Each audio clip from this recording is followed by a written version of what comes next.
Welcome back, Crazy Cats, to another Go Cat Reacts. And today I'm going to be checking out the chapters of REN'S biography. I'm really excited to check this out. A lot of you have mentioned that it would be a good idea for me to get more background and stuff by watching this. So I'm looking forward to it. Before we get started, if you could subscribe if you want to see more of this stuff. And of course, like it if you like it, and then comment in the comment section, because I really do enjoy having conversations with you guys. And you always give me more background and things that I didn't necessarily know or have nowhere to find access to. You give me a lot of great information and things to check out. So now I'm going to check out chapter 1. Let's do it.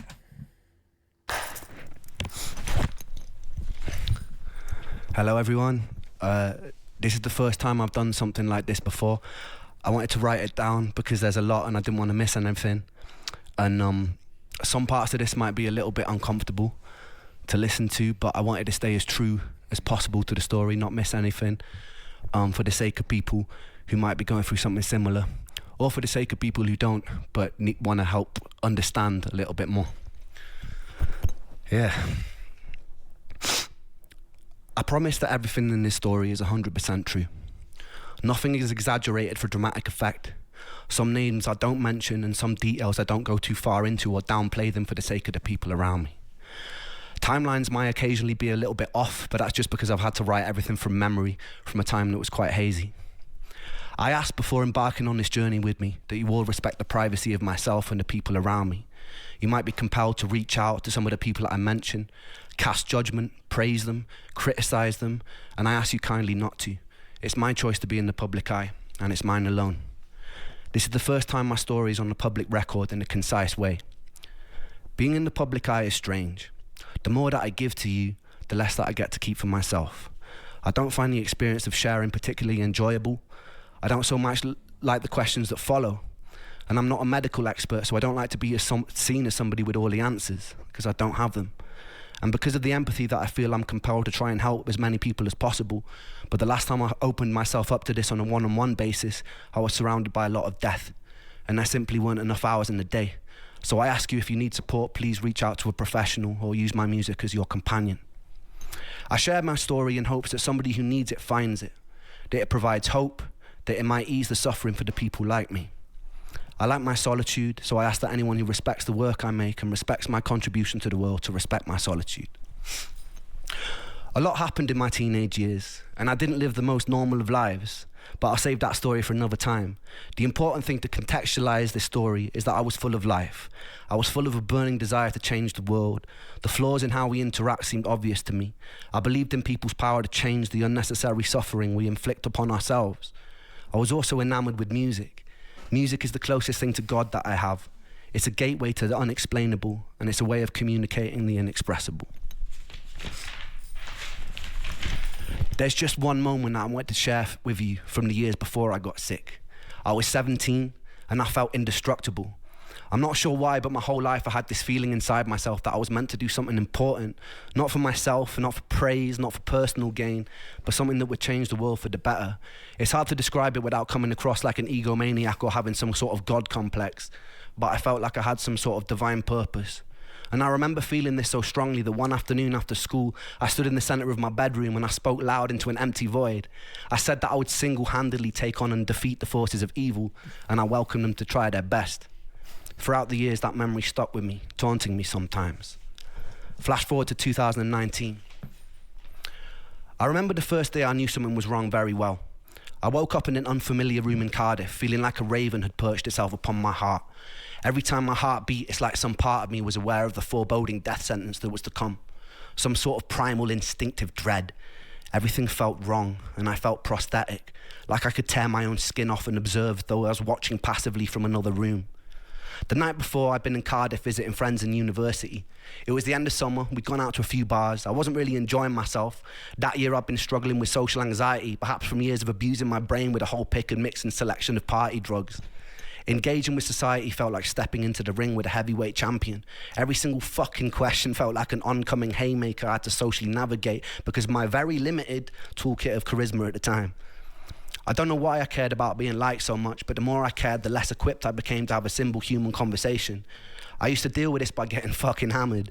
That night was no exception. I got smashed, lost my phone, and woke up in a strange apartment. In the bed opposite mine was a snoring rugby player and his girlfriend. Everything just seemed off, and it wasn't a hangover. My first thought was I'd been spiked. I quietly gathered all my belongings and left before anyone could wake up and punch me with a conversation. I wandered around a grey Cardiff in a haze, feeling like I've just been rigged up to an IV bag full of ketamine and cyanide, and the whole world just seemed off, like I was looking at it through a tunnel. A heavy feeling of fear clung around me like a straitjacket. The only comforting thought was that with enough time, rest and water, it would pass. But it didn't. For 8 long years, it didn't. And this is my story of an 8-year-long nightmare. I returned back to my dad's home. He was living with his partner at the time. It wasn't my home, so I already felt uncomfortable and out of place. These unusual symptoms persisted. I figured I'd caught some sort of virus and I'd get better with time. But by the end of the week, things were a lot worse. I took myself to the doctor and he said he thought it sounded viral, that if I went home and got enough rest, it would eventually pass. And it didn't. For 8 years, it didn't. I returned for my second year of university. My brain was full of fog and my body felt poisoned. There were intermittent days where I felt like a hollow suit of skin. I'd sit in lectures unable to focus and was devoid of any sort of personality. I'd be able to have basic conversations, yeses and nos, but I was stripped of the ability to think spontaneously. It's like my body was taking up so much processing power being sick that I could not have original or spontaneous thought. The most peculiar thing about this was there was a me that was aware that this was all happening and was observing it from outside of myself, locked out, screaming silently, banging on the walls of my mind to be let in, and never successfully. And nonetheless, there I was, like a ghost haunting myself. My usual routine was getting home, running a shower and curling up into a ball to cry underneath the running water, not understanding what was going on. I brought myself to the doctors numerous times during this period, requesting every blood test they'd let me have, often being dismissed and told things like stress from university can cause strange symptoms. But how come no one I knew in university could relate to this? Eventually, I was put on a 6-month-long waiting list to see a mental health specialist who did a short 1-page questionnaire and wrongly diagnosed me as hypercycling bipolar and put me on a course of citalopram. After a few weeks, it stole my ability to sleep. I was told to stick it out and it would level out and eventually I'd feel more like myself. I stuck it out and I got worse, and I pulled myself off it after 2 weeks in a row of sleepless nights and insomnia. There's something pretty peculiar about being told you're in some sort of spectrum of madness, even if you suspect that you're mad. Your diagnosis finds a way to claw itself into your identity, even if it doesn't belong to you. Ever since I was a child, I'd always be asking what and why and how things worked. I couldn't really accept things as they were without knowing how. I carried into my adult years, and so as the bipolar hammer crashed and sentenced itself into my reality, I began searching online for behaviours associated with it, people's first-hand experiences, what it felt like to be manic. In these earlier days of my illness, the symptoms would fluctuate in severity day by day. Some days I'd be in a thick, tired fog, and other days they'd be more merciful. I began to associate the days of not suffering as mania and would act more erratically on the days that my symptoms were less bothersome. I did things like climbing out of windows of a 6-story student accommodation or get so drunk I'd wake up outside of the university campus lawn. But it wasn't mania. I just wasn't hurting. I spent 1 day a week with my therapist, who was teaching me cognitive behavioural therapy. The issue was, mentally reframing unexplainable symptoms caused a lot of cognitive dissonance for me. I was told my anxiety or depression was causing my symptoms, but in reality it was my symptoms which were making me anxious and depressed.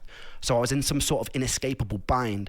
I'd devotedly work on my mental health, following every new tool for coping to the letter, only to have my symptoms get worse, which made me frustrated, raise the intensity of my treatment, only to get even more frustrated as my body seemed to deteriorate.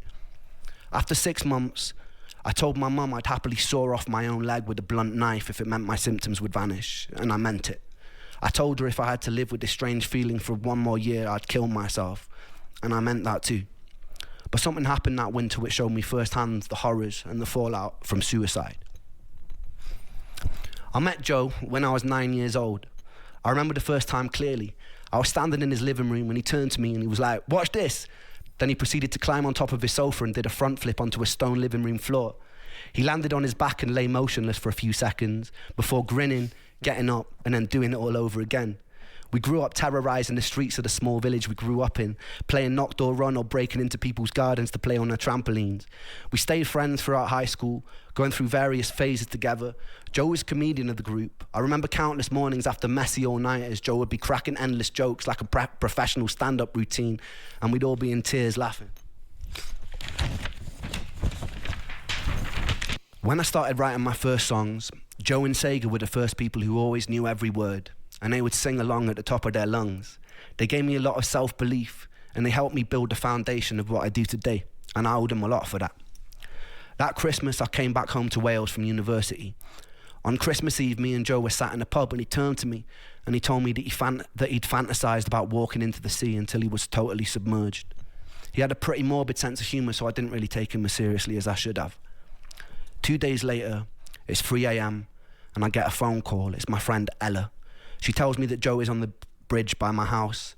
He was drunk, he'd called her up, and he told her he was going to jump. I was still half asleep. I fumbled, pulling on whatever clothes I could that were near, and I walked out of the front door, and the winter air stung my face, and it woke me up. Adrenaline kicked in, and I started sprinting towards the bridge. It was about a 5-minute walk, a 2.5-minute sprint. As I was running, I dialed Joe's number, and I get a busy tone, and I felt relief because it meant he was still alive. I kept hitting redial as I ran, and as I got about halfway to the bridge, the busy tone changes. I get an automated voice note saying the number's out of service, and my heart sunk. I got to the suspension bridge that connects Anglesey to the mainland, and it usually looks very beautiful. I sprint up and down the bridge yelling Joe's name, and there's silence, and it's deafening. And I peer over the bridge into the blackness, and the bridge sits about 100 feet above the water. Hitting cold water at that height is like smashing into concrete. And the waters are notoriously dangerous because of the cross current. I hear nothing, no sounds, nothing. I run up and down the bridge about 2 times before I spot a figure at the end of it, and my heart jumps into my throat, and I run towards the figure, and it's my friend Ricky who's had the same call, and we both run around up and down the bridge and around the surrounding area looking for Joe. More of his friends eventually arrive, and there's nothing. I was about a minute too late. We spent the next week walking up and down beaches with flashlights, and when it's that dark, every other large rock starts to look like a washed up body. We plastered all the neighbouring towns in missing posters, contacting whoever we could, someone who might know something. We checked bank records to see if any money had been withdrawn since he went missing. There was CCTV footage of him walking onto the bridge, but there wasn't any of him coming off. But there were dead zones in the footage, so there was still a small chance he could be alive. I was sleeping about 3 hours a night, pretty determined that we'd still find him. For about 10 days we had nothing, and then suddenly a call comes through while we're all at my friend Miles's house having food. It's the police. A body had been found in the water by the bridge. We piled into my friend's car. I remember being in the back seat in floods of tears, repetitively punching the back of the passenger seat as we drove to the scene. As we pull up, I saw a lifeless body being zipped up into a green bag near a parked ambulance. Its skin was bloated by the seawater, and it wasn't Joe. Someone else decided to jump that day. Joe was never found. It's difficult to truly let go when you can't say goodbye. For months following, I held on to this fantasy that we'd get a call that he'd run away to some European town, and he was happy and he was healthy. But that call never came. The time during his inquest was also around the time I was struggling with the side effects of a new antidepressant.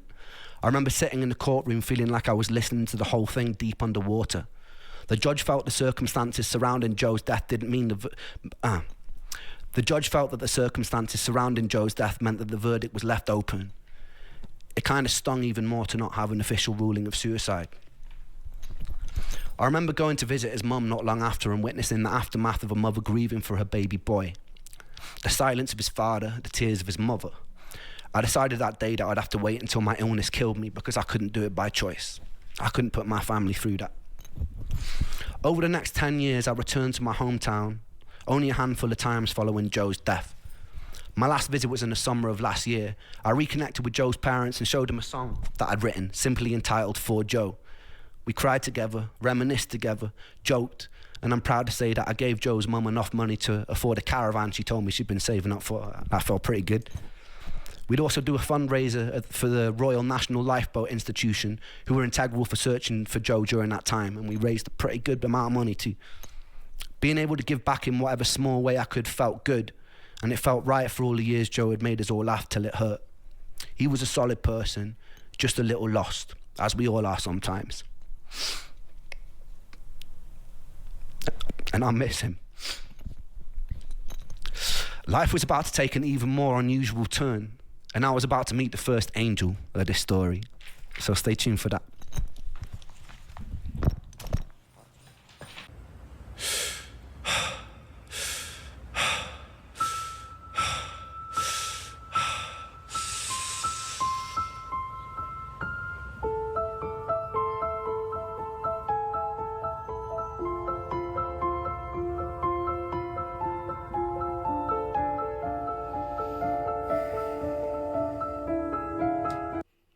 Just gonna pause it before I get into the song here, because I did actually react to him singing the song for Joe, and I think there are some other parts that are mixed into that. I think this might have been a little bit of a mashup, but I'm still gonna watch it again under the,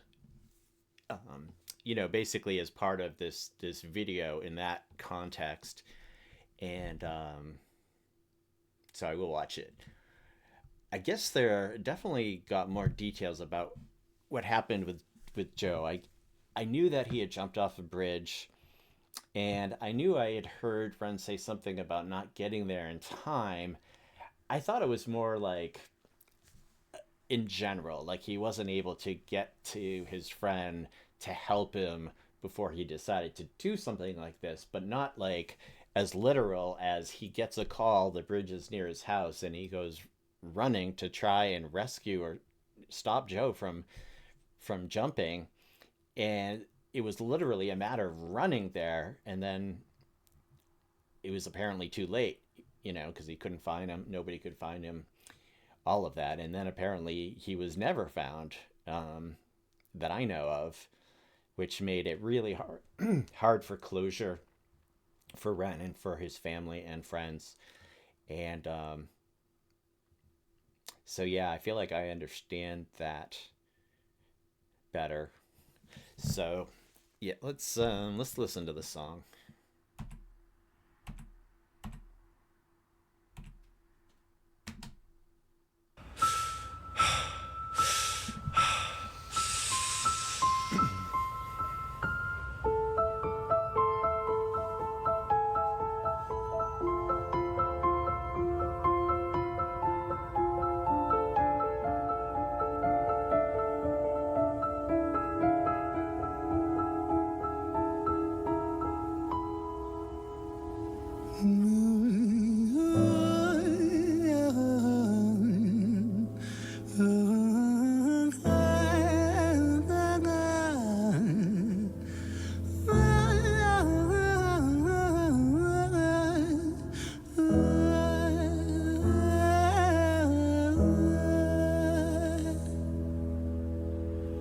It's hard to take off from the ground when your wings are cut. Your stomach burns when you're drinking from an empty cup.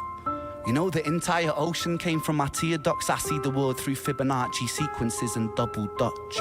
I guess there's some that's born lucky, there's some that's not. I tried to cut away my bitterness, hatchet job. I locked my youth inside the trunk, inside the pickup truck, then dumped that whole thing over that same bridge the night you jumped. I think about that sometimes, vividly. What it felt like to look down and see tranquility. One sudden movement in a world of possibility. Only one movement to expose our fragility. I fucking miss you, and I miss myself. I miss thinking we were indestructible as hell. I miss chilling by the pier cave and kicking back with Callum, Hugo, Justin, Sega, Stevie and the fucking lads. I miss missing that. I numb myself to close the gap. I never even call them up. Distance is my plaster cast, to tell the truth. The day you jumped, my childhood jumped too. But I still can't find the angle. All I find is missing you, man, I miss you. With all my rhymes, I picture running 5 minutes quicker, I'm right on time. I picture pulling you back over the edge and then we're crying, and holding you, my brother, and telling you that it's fine, not the way that it worked. I was late like a jerk, there's not a day where I can find a way to break from the hurt. Your body missing, so we never got to wave to the hearse. I hope you're listening, I love you, man, I miss you, absurd, fuck.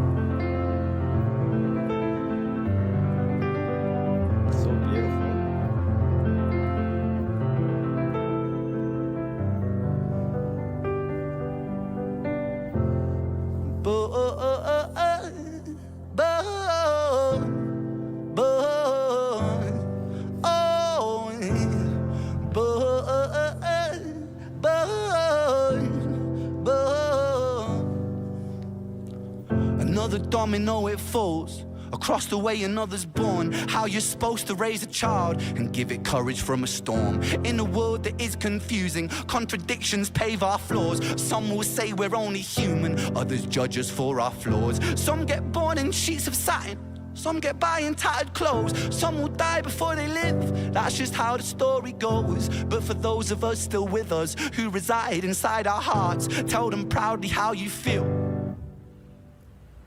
And for those of us who aren't, freckled angels stand strong, freckled angels live on, freckled angels climb higher, freckled angels still inspire, freckled angels won't forget you, teach me to live my life better. 13 years and still I miss you, now my wings are missing feather. Otherwise I'd come and join you, but for now I'm here on earth, stuck inside this mortal body. But for everything it's worth, made me braver, made me wiser, made me stronger, made me true, made me face the world with courage, and that's all because of you.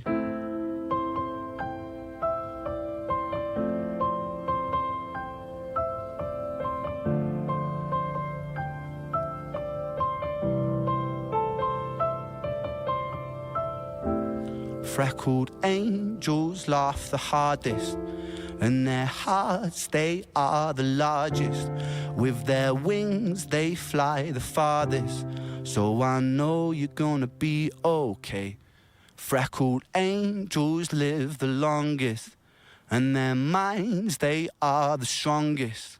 Oh, their friends, they are the fondest.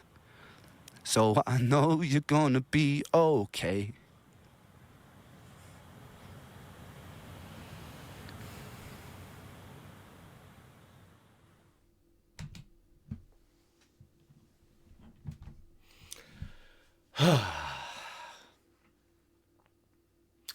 So yeah, thank you for recommending that. It's just part one that I've seen so far, and I can't remember how many. It's like 8 parts or something. But it definitely gives me more insight.